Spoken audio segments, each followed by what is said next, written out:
Mobile phone से आप अपने दोस्तों से सीधे बात कर सकते हैं। पर अगर इसी मोबाइल फोन पर आपको ऑनलाइन कुछ खरीदना हो तो आपको एक बिचौलिए की जरूरत पड़ती है, जो विक्रेता को गारंटी दे पाए कि आपने पैसे दे दिए हैं। पर क्या यह मुमकिन है कि एक क्रेता और विक्रेता आपस में सीधे समझौता कर लें, बिना किसी बिचौलिए की सहायता के? ब्लॉकचेन नामक एक नई टेक्नोलॉजी ऐसा मुमकिन कर रही है। ब्लॉकचेन को आप एक वितरित डेटाबेस यानी डिस्ट्रीब्यूटेड डेटाबेस मान सकते हैं, जो कि एक दो कंप्यूटरों पर नहीं, हजारों लाखों कंप्यूटरों पर प्रतिलिपित है। ब्लॉकचेन का हर एक कंप्यूटर हर एक रिकॉर्ड के पूरे इतिहास का वर्णन रखता है। यह डेटाबेस एन्क्रिप्टेड है, यानी हर एक रिकॉर्ड गोपनीय तरीके से दर्ज किया गया है। ब्लॉकचेन फॉल्ट टॉलरेंट भी है, यानी अगर इस सिस्टम में कुछ कंप्यूटर खराब भी हो जाते हैं, तब भी यह सिस्टम ठीक तरह से काम करता रहता है। ब्लॉकचेन डेटाबेस एक सार्वजनिक बही खाता यानी पब्लिक लेजर है, जिसमें कोई भी नए समझौते या रिकॉर्ड को दर्ज करने के लिए कई सारे साझेदारों की स्वीकृति की जरूरत पड़ती है। इसको हैक करना बहुत मुश्किल है, क्योंकि ऐसा करने के लिए हैकर को एक ही क्षण हजारों कंप्यूटरों को एक साथ हैक करना पड़ेगा। यह कारण है कि हम ब्लॉकचेन को एक सुरक्षित टेक्नोलॉजी मानते हैं।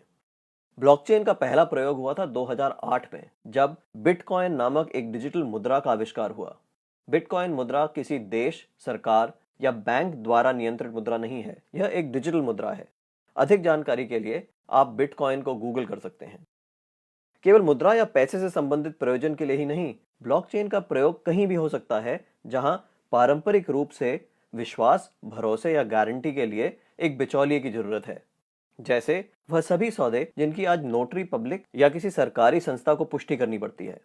मान लिया जाए कि आप एक मकान खरीद रहे हैं। आप चाहेंगे कि इस सौदे को सरकारी रजिस्ट्रार के यहाँ दर्ज किया जाए, ताकि आपको एक सरकारी दस्तावेज मिले जो साबित करे कि आप उस मकान के कानूनन मालिक हैं।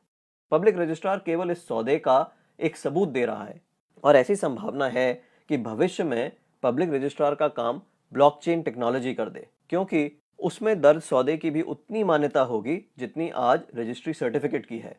सार्वजनिक होने की वजह से इसमें घपले की संभावना भी कम होगी। ब्लॉकचेन टेक्नोलॉजी के उपयोग के कई और संभावित उदाहरण हैं। जैसे किसी सरकारी योजना के अंतर्गत यदि एक गरीब आदमी को कुछ वेतन मिलना हो, तो ब्लॉकचेन टेक्नोलॉजी से उसको वह रकम सीधे उसके मोबाइल फोन पर दी जा सकती है। या अगर किसी प्राकृतिक आपदा से ग्रस्त लोगों को नुकसान भरपाई करनी हो, तो उनकी सहायता राशि सीधे उनके मोबाइल फोन पर दी जा सकती है। इससे भ्रष्टाचार भी कम होगा। शिक्षा में भी ब्लॉकचेन का इस्तेमाल हो सकता है। कागजी डिग्री के बदले छात्रों को ब्लॉकचेन आधारित डिग्री दी जा सकती है। इससे जाली डिग्री की समस्या का भी समाधान हो सकता है। ब्लॉकचेन उन टेक्नोलॉजी में एक है जो 21वीं सदी की अर्थव्यवस्था में बहुत बड़ा परिवर्तन लाने की क्षमता रखती हैं। आपको ब्लॉकचेन टेक्नोलॉजी में क्या नया हो रहा है, इस पर नजर जरूर रखनी चाहिए।